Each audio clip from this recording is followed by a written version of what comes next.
Hello! Today I'll tell you everything you need to know about the largest monument in the game.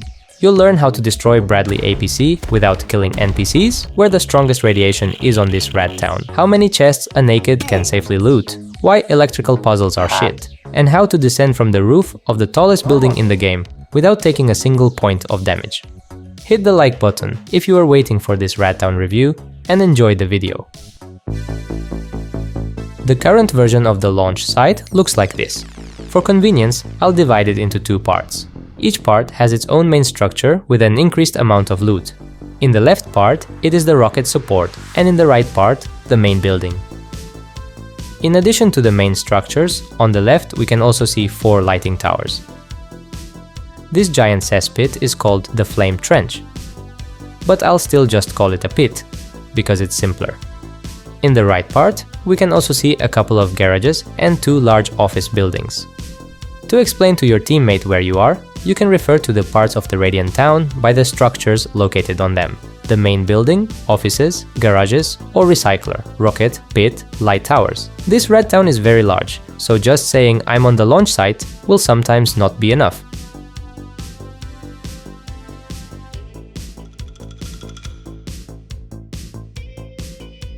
The first thing you need to know before heading to this rat town is the level of its radiation.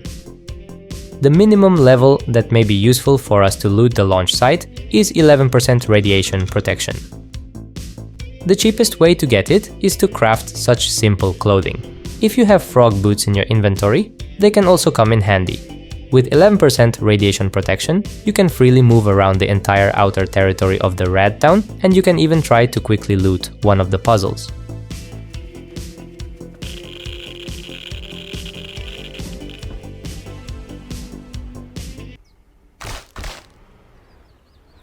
The next possible level of radiation protection will be 25%. This level of protection can be obtained by wearing good leather clothing. 25% protection will allow you not to take damage while standing near the rocket and its supports. The general radius of radiation from them looks like this. And the third, most powerful level of radiation is concentrated inside the main building, as well as on these lighting towers. Even by wearing a hazmat suit that provides 50% radiation protection, the player will still continue to take damage.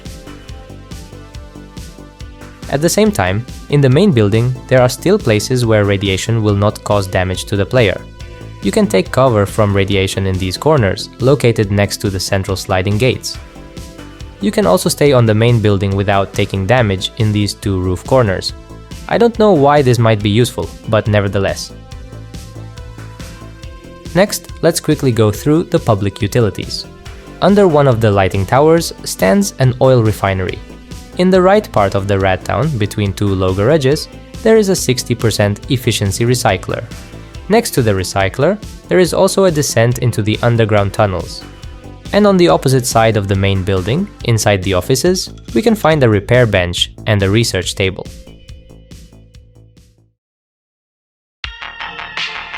The most important thing that can interest us in any rat town is, of course, its loot. There are a little over 100 spawn points for barrels evenly distributed across the launch site. Up to 56 barrels can spawn simultaneously. In addition, you can also find up to 8 red oil barrels here. 3 spawn points are located in the left part of the rat town, next to small tanks, and another barrel spawns on these huge round tanks in the right part of the launch site. Diesel barrels don't spawn here at all. But it's much more interesting to figure out the crates in this rat town. Here we have 3 types of crate spawners. Those that can only spawn a regular square crate. Those that randomly spawn either a regular or a weapon crate. And those that exclusively spawn a green crate. The first type of spawners are scattered mostly in this part of the rat town, as well as on the rocket support. There are about 50 of them in total, but no more than 30 chests can spawn simultaneously. The second type of spawners can be found in the closed room under the rocket, in the building next to the main building. A couple of chests can also be found near the recycler, as well as in the small structures located along the perimeter of the launch site. I counted 21 spawn points in total, and the maximum number of crates that can spawn simultaneously in them is 15.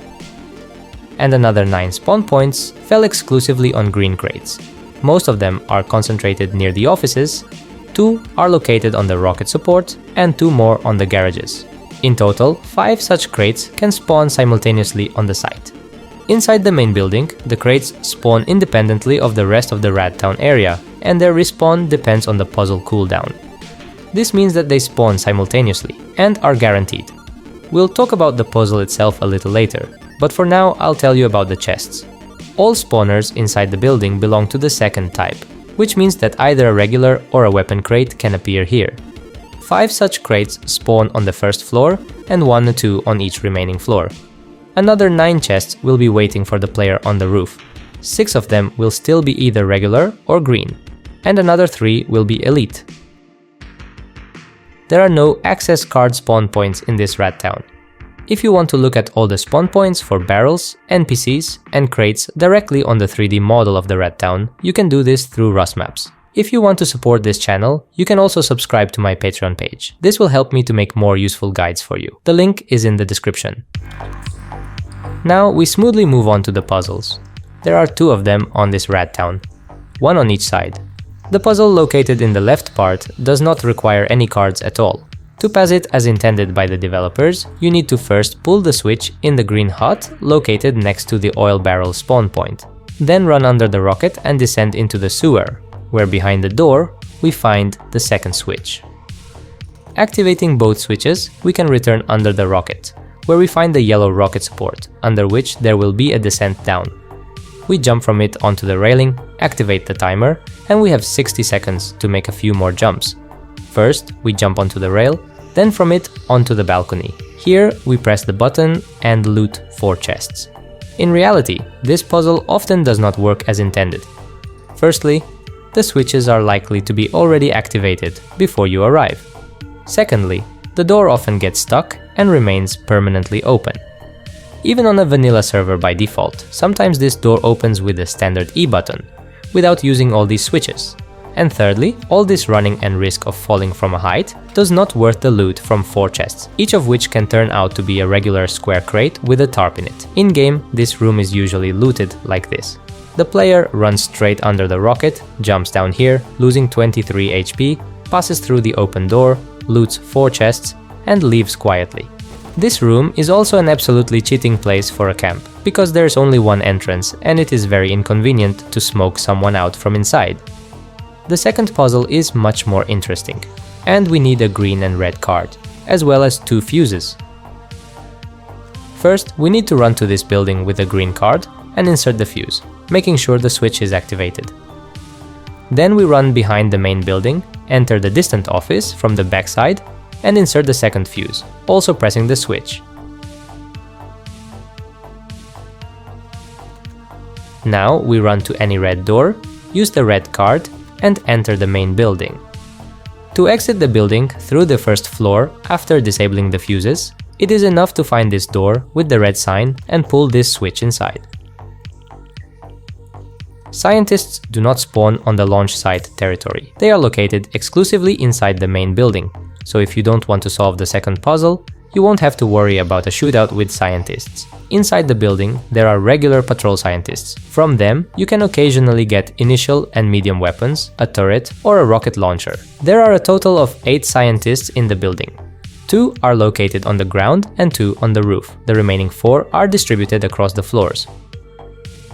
The more significant protection of the Rat Town is the Bradley APC. This bastard has a powerful gun, a precise machine gun, a decent speed, and it shoots at any player who approaches it closer than 40 meters.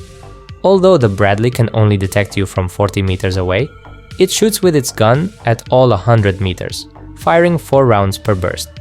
These rounds fly quite slowly, and it's not too difficult to dodge them. But if they hit, it won't be pleasant. If a player approaches the Bradley closer than 40 meters, besides the main gun, the Bradley also starts firing with the machine gun in precise bursts. If you get closely, the main gun will stop firing, but the machine gun will still fire even up close.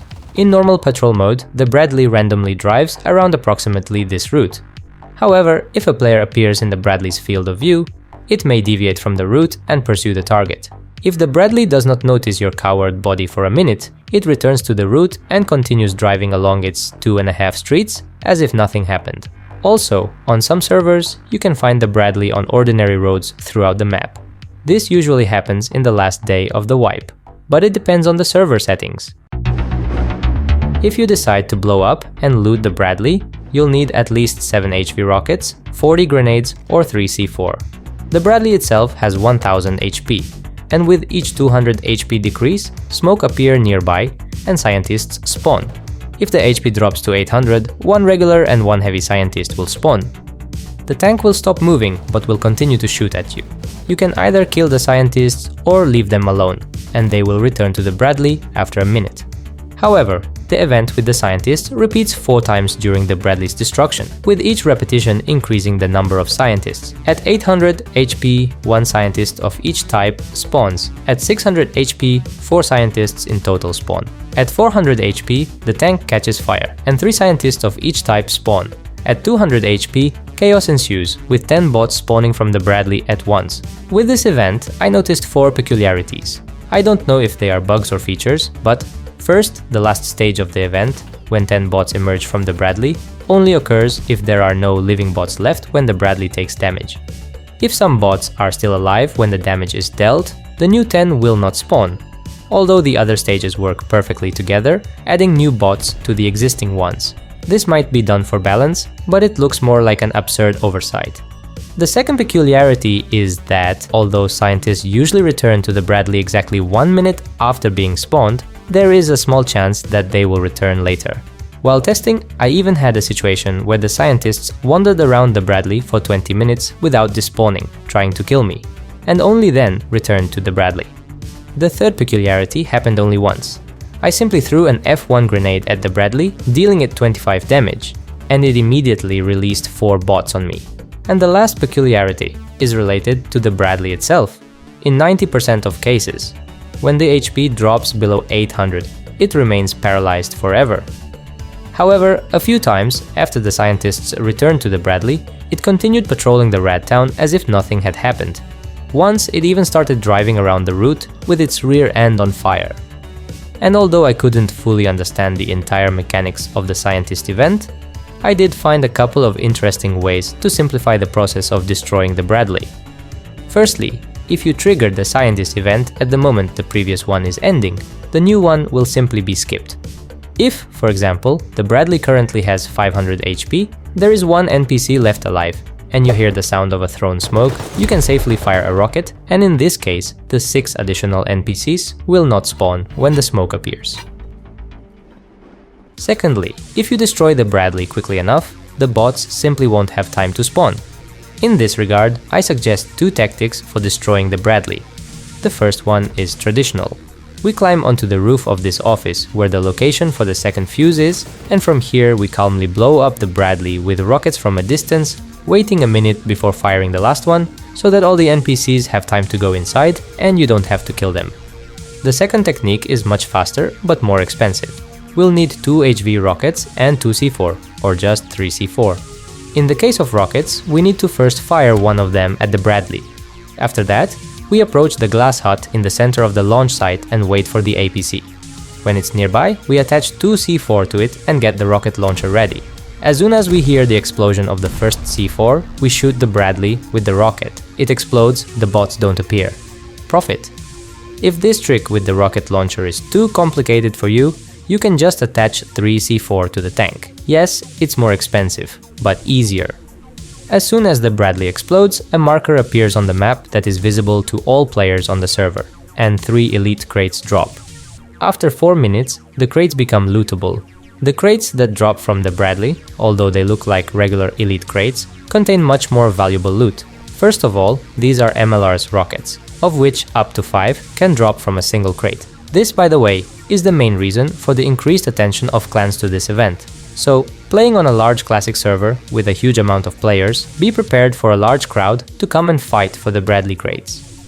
In addition to MLR's rockets, the Bradley also has a high chance of dropping 8x and 16x scopes, armored doors, C4, top-tier weapons, the M249 and L96. And all the weapons in these crates always have full durability.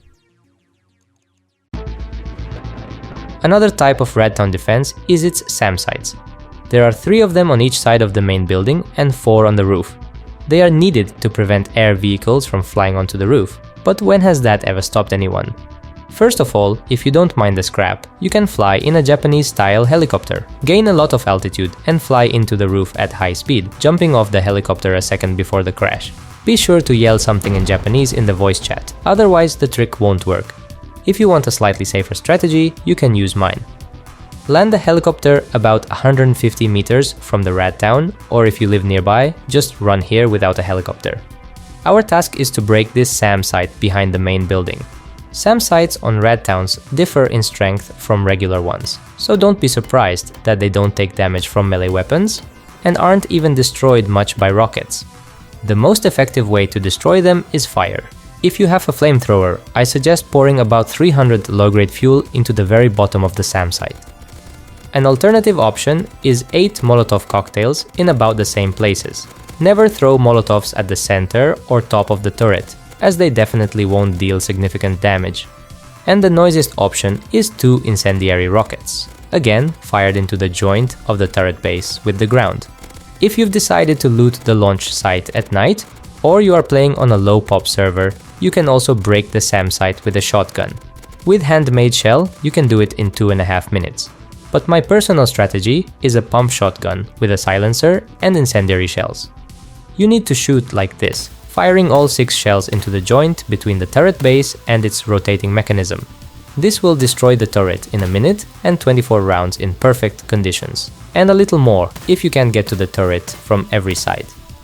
This way, we destroy the necessary turret, after which we land the helicopter right next to the building. To avoid being shot down, try to fly close to the ground.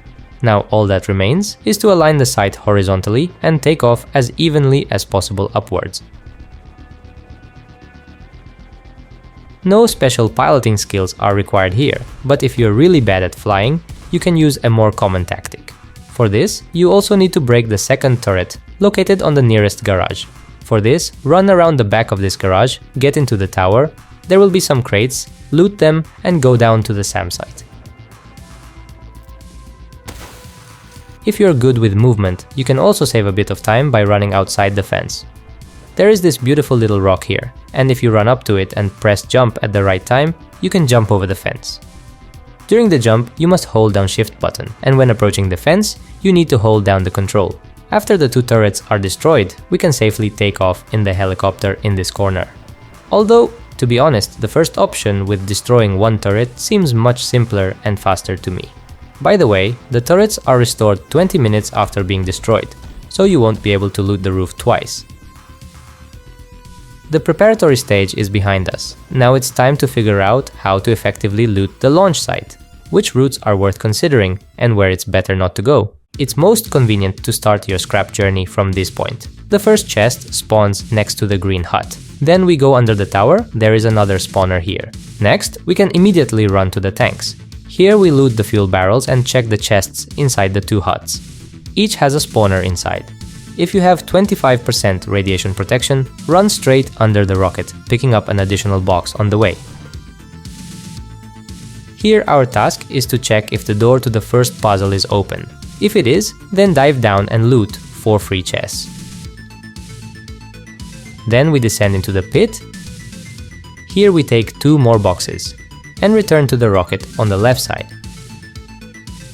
Check the box in the green booth and then come back up. Next, it's time to loot the rocket support. This is quite easy task. We climb the stairs to the elevator, it will take us to the very top. Now we collect chests, floor by floor, and descend down these crooked constructions. If you're a speed racer, you can even try to manage to loot the floors, jumping down through the elevator. But for this, you need to be lucky with the spawn and your hands. There are a total of 6 spawners on this structure, distributed across all floors. When the support is looted, we run to the other part of the rat town. That's where you need to go even if you don't have 25% radiation protection and you've looted these 2 huts. Looting the barrels along the way is, of course, not advisable, so we fly straight to this hole in the fence. Here you need to be more careful, as the Bradley starts to give you a hard time. This building is called the Mammoth. A chest spawns right here next to it, and there are also 2 spawn points inside. Check from the entrance if there are chests or not. If there are, loot them. If not, skip them. There is also a spawner on the roof of this garage, but I don't recommend looting it on a high population server. It takes too long. Next, we run to the green door. A chest may spawn along the way near the car. We go up the stairs and immediately jump to the second floor. There is one spawner here. We jump down from the backside and run behind the 3 tanks. There will be 2 more spawn points here. Next, we run to the tower. 1 chest spawns at the bottom and up to 3 more at the top. While we're here, I recommend taking a look around, as from this point, you can see all the players nearby. Next, we descend to the roof, where a green crate usually spawns. Now we jump into the garage. There are 5 chest spawners in it, but it's better to skip this top one, as it's quite a hassle to climb up to it, and no weapon crates spawn here. We get out through the chests, checking the Bradley. If by this point you've already looted a lot, then I suggest running straight to the recycler. If little loot has spawned, then you can run through these chests. 2 spawn outside and 1 on the second floor in each of these booths. By the way, green crates spawn here. In this booth, a regular crate sometimes also spawns on the first floor. Next, we run to the recycler, checking this crate along the way. 2 crates sometimes appear on the boxes. You can jump up to the canopy from the top one, but we'll climb onto the roof anyway, so we can loot it right away. We throw the necessary stuff into the recycler. While it's working, we check the 3 spawn points inside the garage and climb onto the roof. There can be up to 2 military crates here, one on the roof itself, the other on the canopy. If the recycler is not finished yet, we can also loot this crate. Then we grab the recycling and check this chest. If it's there, we climb up to the tank. From here, we check this pickup truck the same way. If there's a green crate, we loot it. If not, we run to the building with the fuse. It's the least looted, and very wrongly, because each of the chests in it can be a weapon crate. We enter through the door. There's a spawner right on the first floor. Then we go up to the very top. In the room opposite the stairs is the second chest. The third, in the office. Then we run outside, check this roof corner for a green crate, and also look under the stairs. Then we jump down and loot 2 more chests from below. One on the container, the second in the room with the fuse. And finally, we run around the office building, where another green crate spawns behind the fence. In total, having only 11% radiation protection clothes, in such a run, we checked about 50 spawners, a third of which spawn green chests. If we also manage to loot the closed room under the rocket and its support, then we can safely add another 11 to 12 loot points to this amount, 6 of which can be military. The last thing we need to figure out is how to loot the main building. It will be a bit more complicated here, as we will be burned by radiation and will have to deal with NPCs. What do we take with us? Of course, 2 cards and 2 fuses to get inside, as well as a hazmat suit. I also strongly recommend taking a water jug with you, so you don't have to drain syringes. And don't forget that there's quite dark in the building, so it's better to put a flashlight on your weapon. The weapon itself can be anything, as the NPCs inside are regular patrollers, who can be taken down with 2 crossbow bolts. Given that we need to spend a ton of time running around and finding the red card to open the door, in my opinion, it makes sense to loot the main building completely, without skipping a single crate. But I'll still skip a couple of them under the roof. After using the second card, we enter the building through the left door. Here, we immediately loot the crate at the entrance, open the door, and carefully take out the 2 NPCs on the first floor. We take the second chest from the spawn point of the distant NPC. Then we dive into the door closest to the entrance on the left and take the third chest inside. The 4th and 5th chests are waiting for us at the rocket. Then we climb to the very top of the rocket, looting a chest on each floor along the way. By the way, sometimes a second chest spawns at the top. It's not related to the puzzle spawners, and what it's doing here is generally unknown. But if it's there, don't be surprised. Usually a scientist wanders around our heads here. We skipped another scientist, he spawns in the distance, and usually doesn't cause any problems. Then we jump by the railing to the outer circuit and go counterclockwise through the entire floor, picking up another chest along the way. Going through this door, we end up in an endless staircase that will take us straight to the roof, allowing us to skip another scientist and 2 boxes. there will be 2 more scientists on the roof, one right next to the door, the other in the center near the helicopter. As for the chests, there should be 9 of them here, one right away to the right of the stairs, 6 near the helicopter, of which 3 are elite and 3 are regular, and 2 more on the opposite side. Now let's talk about descending from the main building. Here we have 5 ways. Path 1, we descend one of the 2 staircases. We just climbed up one of them, and the other is opposite. It's exactly the same. When we've descended, we look for this door with the red sign. In it, we activate the switch and exit through any door by pressing the button. The advantage of this method is its relative safety, and the minus is that it will take an entire day for all these actions. Path 2, we find this descent, dive down, run up to this window, run into the corner and spam control. Then we loot the nearby chest, and orienting ourselves by this wire, we look for a corner. Sliding down, we can safely end up at the bottom. The pros are speed and the ability to loot an additional chest. The cons are the risk of getting killed. Path 3. Jump off the roof with a parachute. If you open it at the level of the 2nd or 3rd floor, the turrets won't target on you. The pros are fast and safe. The cons are you need the parachute. Path 4. If you flew in on a helicopter, you can quickly gain speed and dodge the missiles by pulling up to the outer side of the building. But my way of descending from this building is definitely the best. I don't know why everyone doesn't do it this way, maybe they don't know about this bug. But if you jump down from the side where the SAM site is, running and pressing against this wall, your character won't take a single point of damage, like 100%. And then we also look for a wire and descend with the W button held down. And you can only finish watching this video with the like button held down. You can also subscribe to my channel, cause I do a lot of useful and entertaining videos about Rust. Thanks for watching. See you next time.